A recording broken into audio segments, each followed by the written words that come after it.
Chers téléspectateurs, que le Seigneur Jésus soit avec vous. Nous allons parler maintenant sur l'avènement de notre Seigneur Jésus. Et nous allons poser quelques questions. Est-ce que quel Jésus viendra? Quel moment? Ou dans quel endroit? Est-ce que c'est dans la journée ou dans la nuit? Combien de personnes qui vont voir Jésus quand il va apparaître sur les nuées du ciel? Est-ce que c'est deux personnes ou un petit groupe de personnes qui voient Jésus et qui va porter la nouvelle?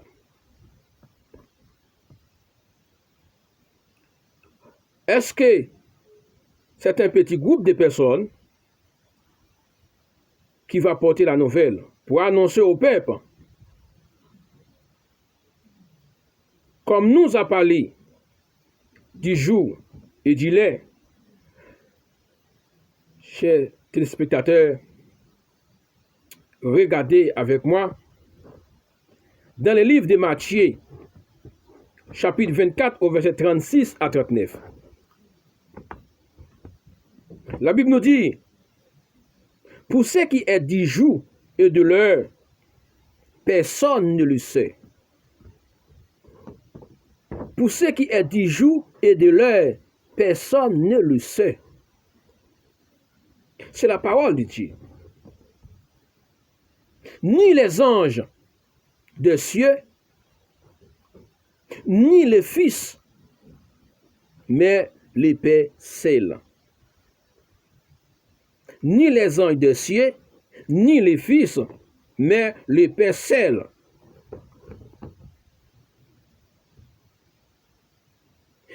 Qui arrivera?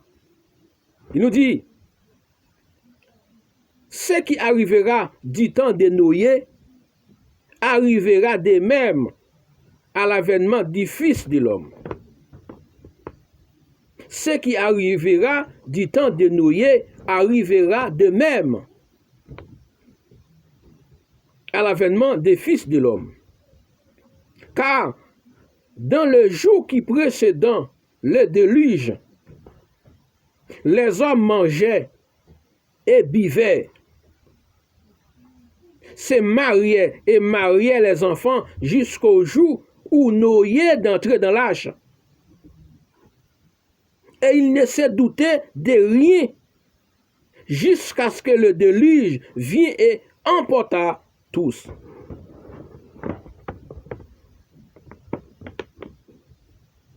Il en sera de même à l'avènement du Fils de l'homme.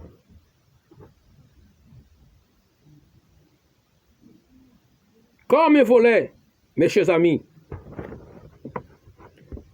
Jésus, il va venir comme un volet. Le jour où vous ne pensez pas. Mes chers amis,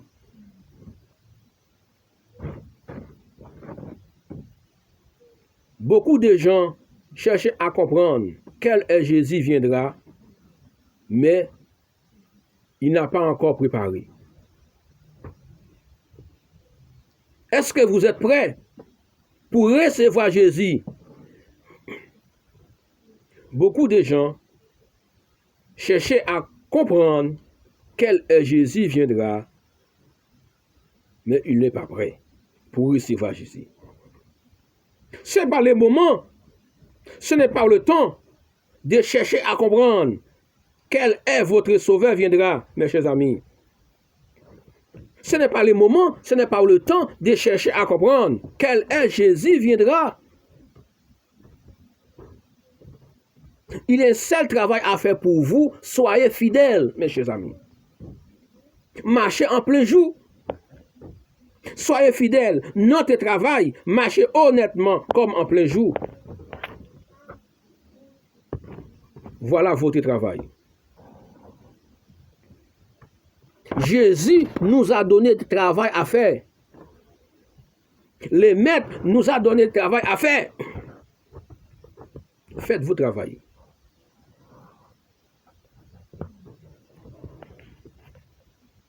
Mes chers amis, cherchez à comprendre votre travail. Soyez fidèles. Notre travail, votre travail, c'est marcher en plein jour, loin de l'impudicité, loin de l'hypocrisie, loin de l'impureté, vol et l'idolâtrie, loin de la magie. Mes chers amis, peut-être chez toi, il y a quelques livres de la magie, mais jette-la.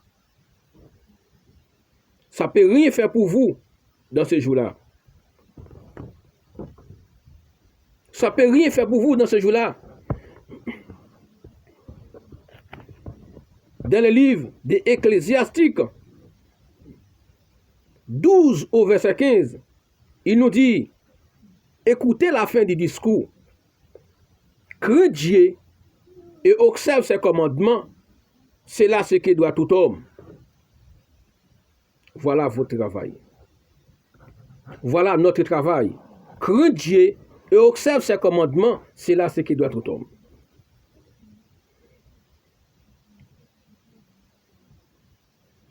Voilà votre travail, mes chers amis.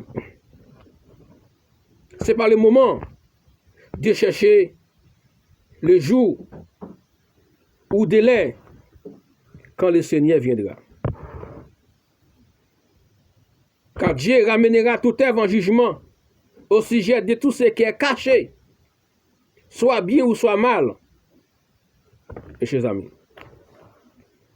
en ce jour-là, Dieu ramènera toute œuvre en jugement, ce qui est caché, ce qui est bien et ce qui est mal. Une seule chose à faire, c'est chercher le Seigneur Jésus, accepter la conversion, repentir, immergez-vous par le baptême pour que votre péché soit pardonné. Il y a beaucoup de travail à faire, mes chers amis. Voici votre travail, voilà votre travail, voilà notre travail. Marchez avec lui, avec un cœur sincère, avec un esprit nouveau. Et lorsque Jésus, lui, il va paraître sur les niais du ciel, tu sois debout pour ton héritage. Tu sois debout en ce jour-là. Le livre de la magie, c'est une abomination devant l'Éternel. La magie, c'est une abomination devant le Créateur. Nous sommes souillés, nous sommes impies devant l'Éternel. Il ne restait pas de temps encore. Ne sois pas cupide devant le Seigneur Jésus. Il a dit dans le livre Éphésiens 5, verset 14, c'est pour cela qu'il a dit, réveille-toi, toi qui dors, relève-toi d'entre les morts, Christ t'éclairera. Jésus est la lumière du monde. Il était venu pour nous éclairer. Il a porté la lumière et il va paraître sur les nuées du ciel. Tout œil le verra. Mes chers amis, Jésus, il est la lumière du monde. C'est lui qui a apporté la grâce. Jésus, il est la lumière du monde. Voilà, voici notre travail. Ce n'est pas le moment de chercher quelle heure Jésus viendra. Oh, Jésus, il va venir en 2000. Jésus, il va venir en 2009. Jésus, il est déjà venu en 2009. Jésus, il va venir en 2021. Jésus, il va venir en 2022. Jésus, il va venir en 2023. Pourtant, tu n'es pas encore prêt. Pourtant, tu es encore péché. Pourtant, nous sommes encore péchés.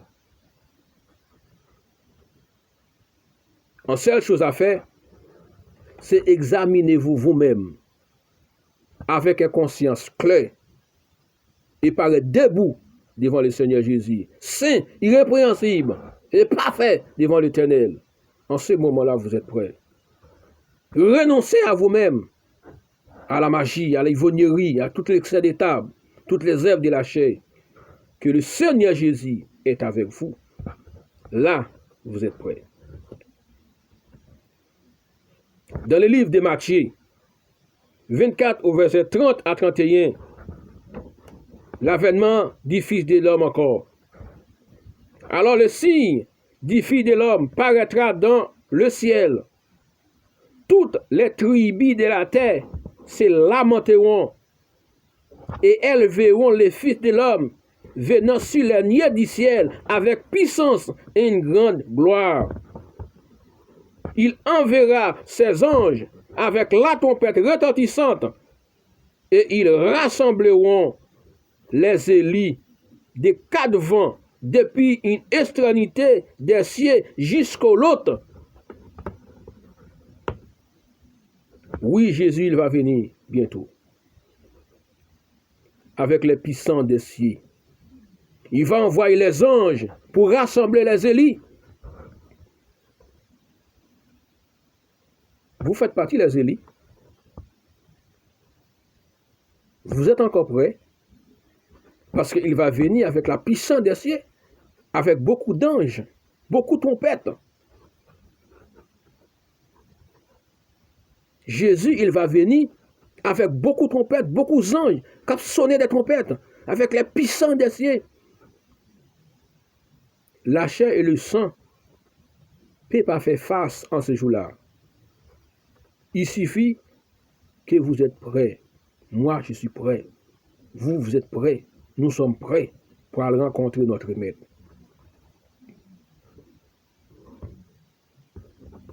Des quatre vents des cieux, il va rassembler jusqu'à l'extrémité des cieux, jusqu'à l'autre. Pourquoi toutes les tribus de la terre se lamenteront? Parce qu'il y a beaucoup qui disent, Jésus, il ne viendra pas. Jésus, il ne pose pas les pieds sur cette terre péchée. Il ne viendra pas. Moi, je dis non. Jésus, il va venir.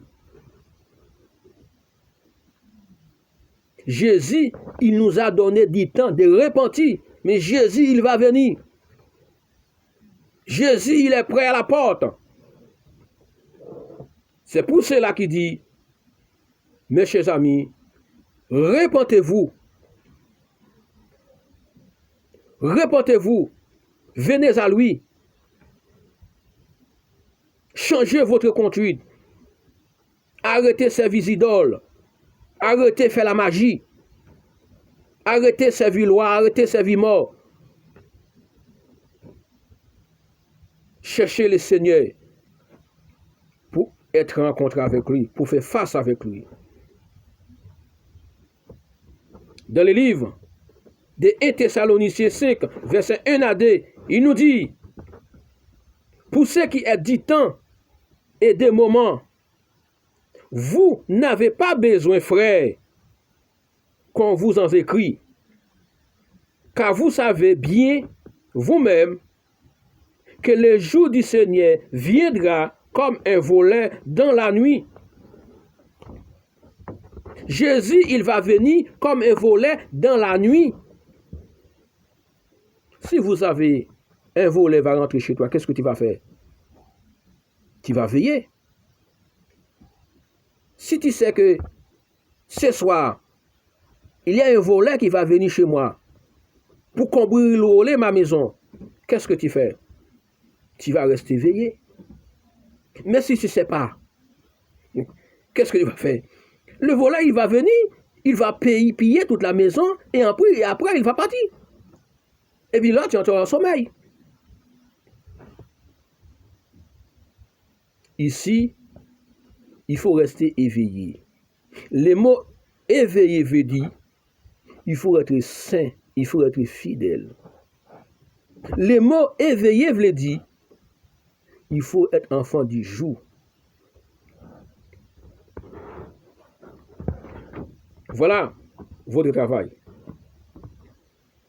Voilà votre travail, mes chers amis. Matthieu 24, verset 23 à 24. Il nous dit, si quelqu'un vous dit, alors, le Christ, il est ici, ou il est là, ne le croyez pas, car il s'élèvera des faux Christ et des faux prophètes, mes chers amis. Ils feront des grands prodiges et des miracles au point de séduire, s'il était possible, même les élites. S'il était possible, mes chers amis, même les élites. Parce que dans ce monde, nous sommes aujourd'hui, il y a beaucoup de faux prophètes. Quand on dit des faux prophètes, ce sont des gens qui annoncent des fausses paroles. Dans ce monde, il y a des faux prédicateurs, il y a des vrais prédicateurs. Dans ce monde, il y a des faux pasteurs, il y a des vrais pasteurs. Dans ce monde, il y a des faux et des vrais. Des faux prophètes et des vrais prophètes. Pour comprendre les faux et les vrais, il faut consulter la parole de l'Éternel. Il faut consulter les Écritures. Il faut que la parole soit démée en vous pour comprendre les faux et les vrais. La Bible nous dit, ils sont séduits, même les élites, s'il était possible. Parce que ce n'est pas possible de séduire un élite, tu sais. Parce qu'un de lui connaît la parole de Dieu. Un de lui doit connaître les vrais esprits et les faux esprits. Un élite doit connaître les vrais pasteurs et les faux pasteurs. Parce qu'il y a beaucoup de pasteurs flatteuses. Des pasteurs qui travaillent pour les ventes, mais pas pour le Seigneur. Il y a beaucoup qui disent, en ces jours-là, parce qu'ils connaissent les bergers. Connaissez-vous votre berger? Mes chers amis, il faut connaître le nom de votre berger. Il faut connaître le nom de votre maître. Quel est le nom de votre maître, mes chers amis? Il s'appelle comment? Votre maître, il s'appelle comment? Votre berger, il s'appelle comment? Jésus est le bon berger. Lorsque Jésus va apparaître sur les nuées du ciel, il va lancer un appel à toutes les brebis. Il faut connaître dès à présent le nom de votre berger. Lorsque la trompette sonne, lorsque les anges sonnent de la trompette, la Bible nous dit, ceux qui sont en Jésus-Christ entendent la voix. Voilà votre travail, voilà notre travail. C'est chercher de comprendre le nom de votre maître, le nom de notre sauveur. C'est chercher à comprendre quelle est la volonté de Dieu, ce qui est bon, agréable et parfait. Devenir enfant de Dieu. Parce que nous avons besoin de vrais pasteurs dans ce monde. Nous avons besoin de vrai la parole de Dieu dans ce monde.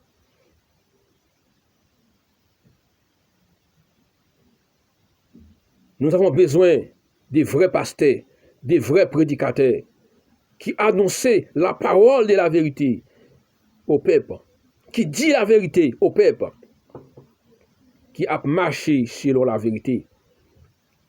Parce que Jésus nous a laissés comme ambassadeurs.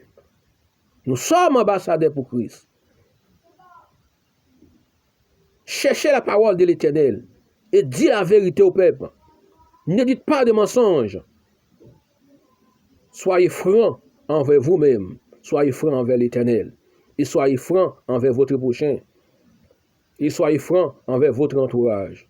Que le Seigneur vous bénisse tous. Et que vous approchez de lui. Il est l'alpha, l'oméga. Il est le roi des rois. Jésus, c'est lui qui est le roi du monde. Parce que l'Éternel l'a couronné roi du monde sur la croix. Après la mort, Jésus a dit, tout pouvoir m'a été donné dans les cieux et sur la terre. Jésus a reçu tout pouvoir. Il a reçu tout pouvoir. Jésus, il a bâti Satan sur la croix. Et l'Éternel a couronné le roi du monde. C'est une bonne chose. Merci Seigneur.